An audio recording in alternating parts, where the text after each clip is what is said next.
What is up, everybody? Welcome back to Case Digital. My name is Zach. In today's video, we are answering the question of how to run code in VS Code. So, without further ado, let's hop right in and start coding. All right, so one of the first methods I want to show of how you can run code in VS Code is through the terminal. Now, to open a terminal in VS Code, you can do it one of several ways. One way is you can go all the way up here to the top of the screen, and you'll see at the very top, you should see something like it says terminal. You can click on that, and it's just say new terminal. Otherwise, if you're like on a Mac, you can just hit the shortcut key, which this is how I typically do it. This is like one of my shortcuts that I memorized, is if I hit Control tilde on the keyboard, what that'll do is it'll pop it up, and then from here I can go and say CD, and then I can CD into like the folder that I'm in, which in this case VS Code examples, and then from here I'm in my folder. So if this is any other different programming language like C++ or C, and they have an executable, you can run the executable that's in that folder. Or like in our case, we have to do, because we're doing this with Python, you can do Python, and then we can say how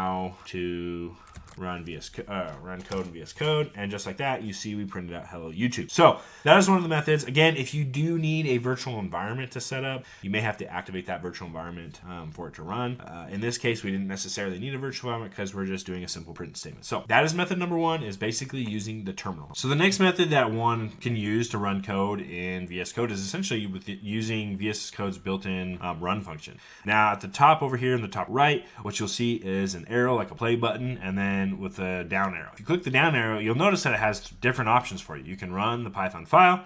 You can run the Python file in a detached terminal from VS Code, or you can go and debug this current file that you're running, or you can run it in the interactive window. So by default, if you press this, what will happen is it'll pop up a terminal and it'll run your code, or it'll attempt to run your code, right? So in this case, with this Python example that we have, and what's nice about this is if you need a virtual environment for Python stuff, which again, if you don't use virtual environments, I highly recommend that you do them. What will happen is it'll go and find that virtual environment. Like in this case, you can see that it found our virtual environment, Z-E-N-V, and it found the Python executable within that. And then it said, okay, we're going to use that one to run this script. So that'll go ahead, and if we had any needed dependencies, it would go ahead and run that. Again, ideally this should work with any other programming language like C++ or C# or anything like that. But if you find any nuances or any issues, please leave them in the comments below. I'd love to hear about them. I do a lot with running, using Python, and you're using VS Code for Python, and not so much for C++.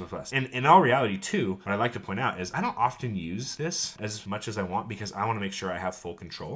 And so that's why I oftentimes use this terminal method, because for me, it just shows me, like, I can say something like source Z-E-N-V bin and activate, and then I know, like, to me, I know that that's there. And sometimes it's hard to know that, oh yeah, like, I mean, that's just like, if you look at this is a lot of stuff to kind of sort through of what it's doing when it calls and runs. And so I like to just run everything from here, because then I kind of know, for me, that's just a personal preference. But there's a lot of YouTubers, there's a lot of programmers, and there's a lot of people that just set up and run their code to use this play button, which is totally fine. I think it's awesome. It is very useful. And the only time that I actually ever use this play button for is when I'm debugging code.